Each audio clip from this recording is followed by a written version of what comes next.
Pokemon Ruby and Sapphire were the first entries in Generation 3 and are widely beloved by Pokemon fans.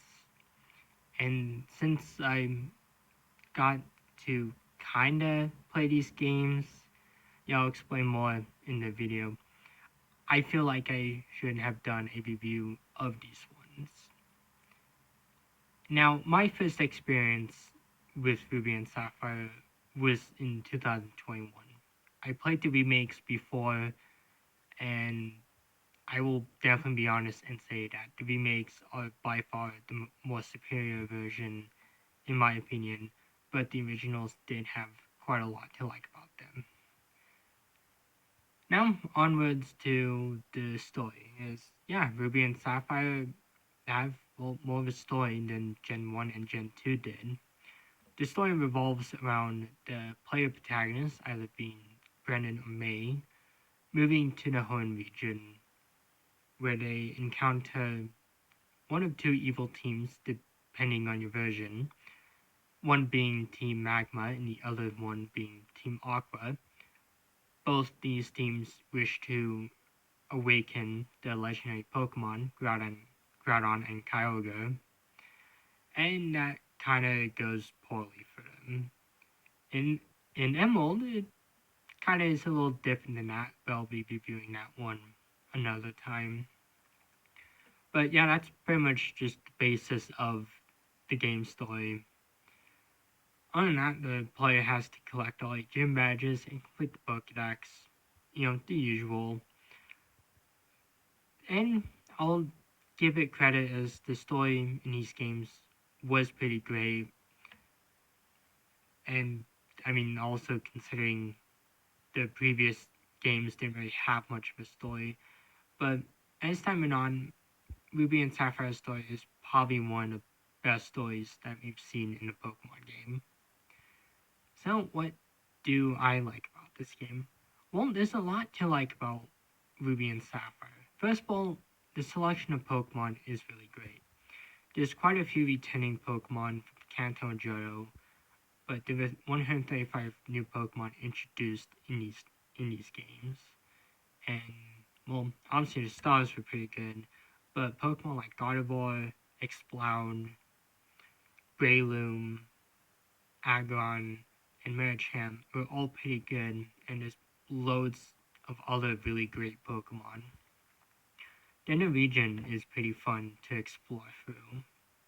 There's a ton of interesting places in these games, such as the abandoned ship and Evergrande City, and also the Shoal Cave. And also the characters are very likable. Team Magma and Team Aqua are probably two of the best evil groups we've seen in the series, and a lot of gym leaders had really interesting personalities. Although that's not to say that there weren't good things about these games. The first one I want to talk about is how easy these games were to reproduce.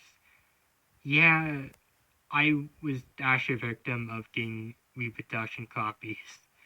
As I think I went through that on my previous video, but yeah, I had found all 5 Gen 3 games only to find out that, yeah, they were all fake.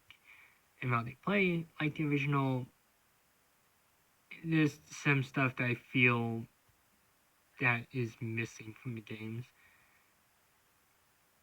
So I just kind of want to warn people to just be careful when you buy stuff offline. And yeah, this isn't very much of a negative for these games, it's more so of the series. But of course, there are other issues with these games. First of all, well, there's kind of a lack of post game. Yeah, in Johto, we got to go back to Kanto when we beat the game.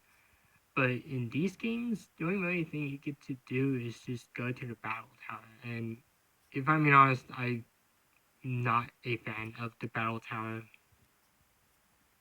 Then, of course, the region itself can kind of get a little confusing to navigate.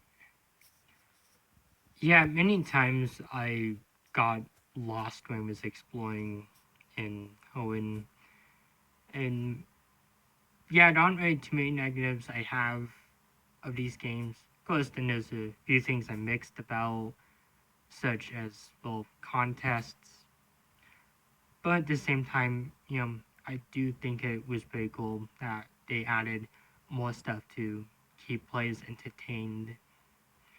And I feel like there's some stuff that Ruby and Sapphire don't get enough credit for, as these were the games that introduced double battles abilities and natures, and also the current IV system that is still being used to this day.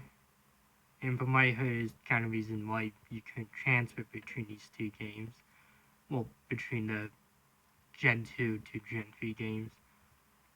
But that aside, these games definitely did quite a lot. And I don't feel like they get enough credit for what they did. But I don't know. Ruby and Sapphire, I think they're pretty good games for the most part. Yeah, there's a few flaws, but I feel that these are probably one of the best Pokemon games we've received, and it was pretty cool to see them get remade.